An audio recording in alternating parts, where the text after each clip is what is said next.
বিসমিল্লাহির রহমানির রহিম। সম্মানিত সুধী, ঢাকার রাজপথ আর জয় বাংলার স্লোগানে প্রকম্পিত। রাজধানীর এমন কোনো রাস্তা নেই যেখানে আজ জয় বাংলার স্লোগান হয়নি।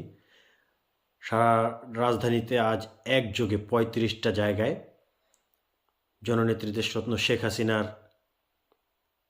দেশে ফিরে আনার লক্ষ্যে অবৈধ স্বৈরাচারী সরকার, অবৈধ ইন্টারিমের বিরুদ্ধে তার পদত্যাগের দাবিতে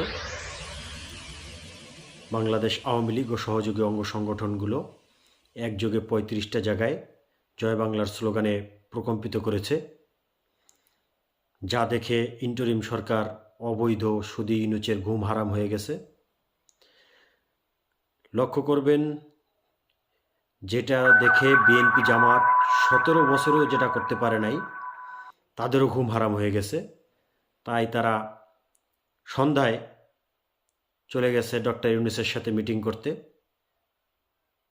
আপনারা দেখে থাকবেন সারা দেশে বিএনপির যে করুণ পরিস্থিতি, তারা সেদিকে লক্ষ্য না করে তারা আছে কিভাবে আওয়ামী লীগের মিছিল ঠেকাবে, কিভাবে ছাত্রলীগের ছেলেপেলেদেরকে আটকে রেখে চাঁদা দাবি করবে, সেই বিষয় নিয়ে তারা পড়ে আছে।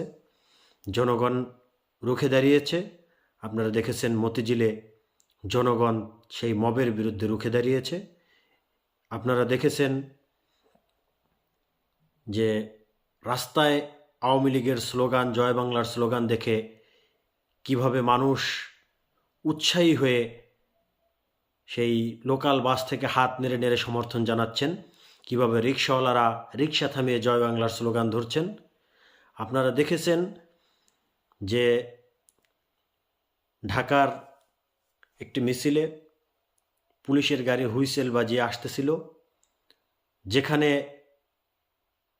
মানুষের ভয়ে দৌড়ে পালানোর কথা ছিল, সেখানে তারা পুলিশকে ভয় না পেয়ে, ভয়কে উপেক্ষা করে, ভয়কে জয় করে তারা পুলিশের গাড়ি পাশে আসার সাথে সাথে জয় বাংলার স্লোগানকে আরও বেশি প্রকম্পিত করেছে। আপনাদের সকলের প্রতি আহ্বান থাকবে, ভয়কে জয় করুন। আর যারা মব সন্ত্রাসী করতে আসে, মব সন্ত্রাসীর বিরুদ্ধে রুখে দাঁড়ান। এটা কোনো মবের মুল্লুক নয়, এটা স্বাধীন বাংলাদেশ। প্রত্যেক দলের, প্রত্যেক রাজনৈতিক ব্যক্তির স্বাধীনতা আছে মিছিল মিটিং করার, সাংবিধানিক অধিকার মিছিল করা।